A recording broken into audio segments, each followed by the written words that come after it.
For me, a life coach is another name for an encourager. That's what I have been gifted to offer people in all sorts of life circumstances and trials they are going through. I encourage them. I am full of hope for them. It goes with my being advocate because I can also help them find ways to get where they are trying to go. It's part of teaching also, teaching the how of life, especially when how seems impossible or impassable. Lots of us see the what, but the how really eludes us. How shall this be? Probably it's the most important question we can ask ourselves, humbly expecting an answer from the universe.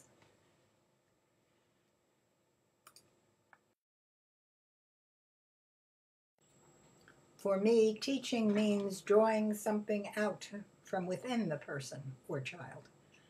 The very word educate means to draw out. Again, listening is key. What is the child or person really trying to express? How, in what medium will it be best for them to do this? Are they natural-born writers, sculptors, painters, artists, singers, dancers, readers? We find out by doing many things together. Led by their interests and even their passions, we discover what they already know, what they really want to learn, and how they might best develop and grow their own talents and mold their skills. Most of us are teachers in some way, not just sharing what we already know, but discovering interesting ways for us to make it known to others. My happiest hours are spent in this kind of teaching. I've been writing for a long time. Essays, articles, a newspaper column that reached 35,000 readers. Much of it was technical. Eventually, I wrote children's booklets. I called it the Rainbow Collection. You Have an Angel, and You Really Do. Became a book with great pictures.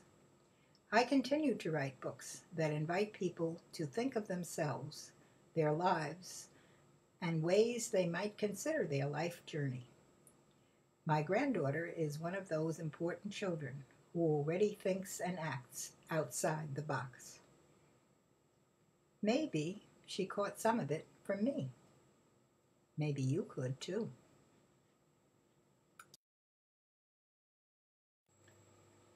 What a happy time this was, helping children to grow in coming to know God personally. Happier too for learning and sharing their faith together with their parents. A lasting joy for all of us.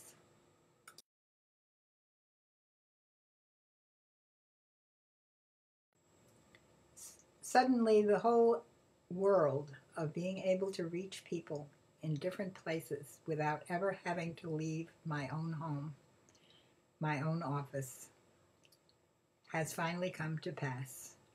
I think I've waited 20 or 25 years to finally have the technology and the know-how to be able to really do this. It is a time of joy for me, first of all, to be working with my wonderful grandson, who's helping me to learn all this technology, and a time of putting together the totality of all the things I have done through the years. It is a wonderful time. It is a new beginning.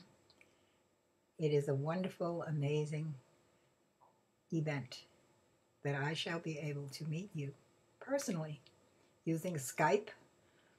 It has every advantage except that we should not be able to actually shake hands.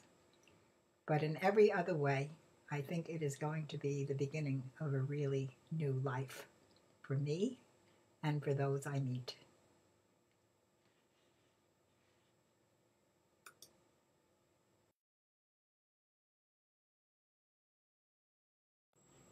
As you look at the organizations I've been involved with, I think you can detect that I've been a leader in most of them.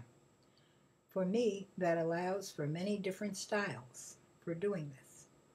Perhaps innovative best characterizes all of them. It brings about a change in me first before I can bring about a change in anyone else or in any situation. The name Frances means free. So that is what I hope to be while working with anyone. Open always to who they are and who they could be.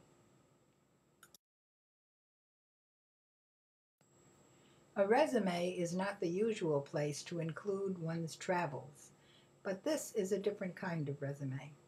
So I've included myself as Globe-Trekker. Perhaps this has made me something of an anthropologist, ready to enter the cultures and lifestyles of those I am privileged to visit with. It has made me a more open person. To me, the word education means bringing something out of a person. It's what we have inside of us, who we really are, what we think, what we believe, what we know. Our education comes from within. And to me, an educator is someone who helps to draw out of the person everything that is good and wonderful and possible that is within them.